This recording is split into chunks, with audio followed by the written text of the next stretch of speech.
Todd Young Online presents Young Tales. Tales for the young and the young at heart.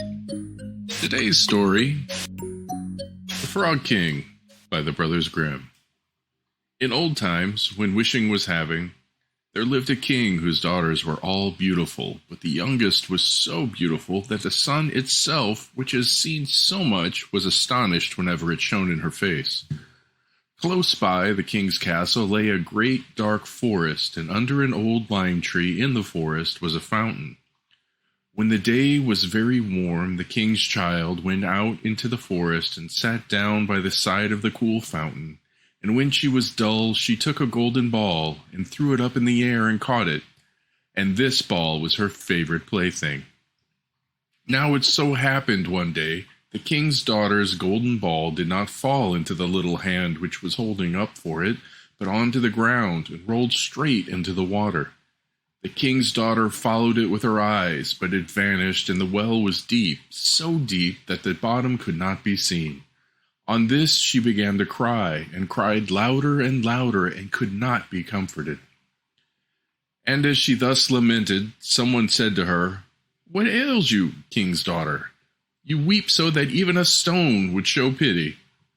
She looked round to the side from whence the voice came, and saw a frog stretching its thick, ugly head from the water. "Ah, old water splasher, is it you?" said she. "I am weeping for my golden ball, which has fallen into the fountain." "Be quiet and do not weep," answered the frog. "I can help you. But what will you give me if I bring your plaything up again?" "Whatever you will have, dear frog," she said. "My clothes, my pearls, and jewels, and even the golden crown which I am wearing." The frog answered, "I do not care for your clothes, your pearls and jewels, or your golden crown. But if you will love me, and let me be your companion and playfellow, and sit by you at your little table, and eat off your little golden plate, and drink out of your little cup, and sleep in your little bed, if you will promise me this, I will go down below and bring your golden ball up again." "Oh, yes," said she, "I promise you all you wish, if you will but bring my ball back again." She, however, thought, "How the silly frog does talk. He lives in the water with the other frogs and croaks, and can be no companion to any human being." But the frog, when he had received this promise, put his head into the water and sank down. In a short time he came swimming up again with the ball in his mouth, and threw it on the grass. The king's daughter was delighted to see her pretty plaything once more, and picked it up and ran away with it. "Wait, wait," said the frog, "take me with you. I can't run as you can." But what did it avail him to scream this? Croak, croak, croak, after her, as loudly as he could? She did not listen to it, but ran home and soon forgot the poor frog, who was forced to go back into his fountain again. The next day, when she had seated herself at the table with the king and all the courtiers, and was eating from her little golden plate, something came creeping, splish splash, up the marble staircase. When it got to the top, it knocked at the door and cried, "King's daughter, youngest, open the door!" She ran to see who was outside. But when she opened the door, there sat the frog in front of it. Then she slammed the door in great haste, sat down to dinner again, and was quite frightened. The king plainly saw that her heart was beating violently, and said, "My child, what are you so afraid of? Is there a giant outside who wants to carry you away?" "Ah, no," replied she. "It is no giant, but a disgusting frog." "What does the frog want with you?" "Ah, dear father, yesterday when I was in the forest, sitting by the fountain, playing, my golden ball fell into the water. And because I cried so, the frog brought it out again for me. And because he insisted so on it, I promised him he should be my companion. But I never thought he would be able to come in out of the water, and now here he is and wants to come in." In the meantime, it knocked a second time and cried, "King's daughter, youngest, open to me. Don't you remember yesterday, and all that you to me did say, beside the cooling fountain spray? King's daughter, youngest, open to me." Then said the king, "That which you have promised you must perform. Go and let him in." She went and opened the door, and the frog hopped in and followed her step by step to her chair. There he sat still and cried, "Lift me up beside you." She delayed until at last the king commanded her to do it. When the frog was once on the chair, he wanted to be on the table, and when he was on the table, he said, "Now push your little golden plate nearer to me that we might eat together." She did this, but it was easy to see that she did not do it willingly. The frog enjoyed what he ate, but almost every mouthful she took choked her.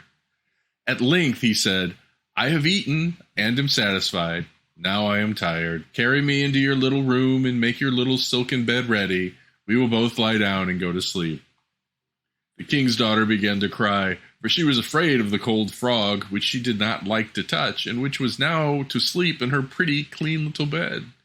But the king grew angry and said, "He who helped you when you were in trouble ought not afterward to be despised." So she took hold of the frog with 2 fingers, carried him upstairs, and put him in a corner. But when she was in bed, he crept to her and said, "I am tired. I went to sleep as well as you. Lift me up, or I will tell your father." Then she was terribly angry, and took him up and threw him with all her might against the wall. "Now you will be quiet, odious frog," said she. But when he fell down, he was no frog, but a king's son with beautiful, kind eyes. He, by her father's will, was now her dear companion and husband. Then he told her how he had been bewitched by a wicked witch, and how no one could have delivered him from the fountain but herself, and that tomorrow they would go together into his kingdom. Then they went to sleep, and the next morning when the sun awoke them, a coach came rolling up, drawn by 8 white horses with white ostrich feathers on their heads. They were harnessed with golden chains, and behind stood the young king's servant, Faithful Henry. Faithful Henry had been so unhappy when his master had changed into a frog that he had 3 iron bands laid round his heart, lest it should burst with grief and sadness. The coach was to conduct the young king into his kingdom. Faithful Henry helped them both in, and placed himself behind again, and was full of joy because of this deliverance. And when they had driven a part of the way, the king's son heard a cracking behind him as if something had broken. So he turned round and cried, "Henry, the coach does break." "No, no, my lord, you do mistake. It is the band round my heart that felt such great and bitter smart when you were in the fountain strange, when you were into a frog were changed." Again and again, while they were on their way, something cracked, and each time the king's son thought the carriage was breaking, but it was only the bands which were springing from the heart of Faithful Henry, because his master was set free and was happy. The end. Young Tales is produced and narrated by Todd Young from ToddYoungONLINE. If you enjoyed this, please like and subscribe, and join us next time for another story. Thank you for your support.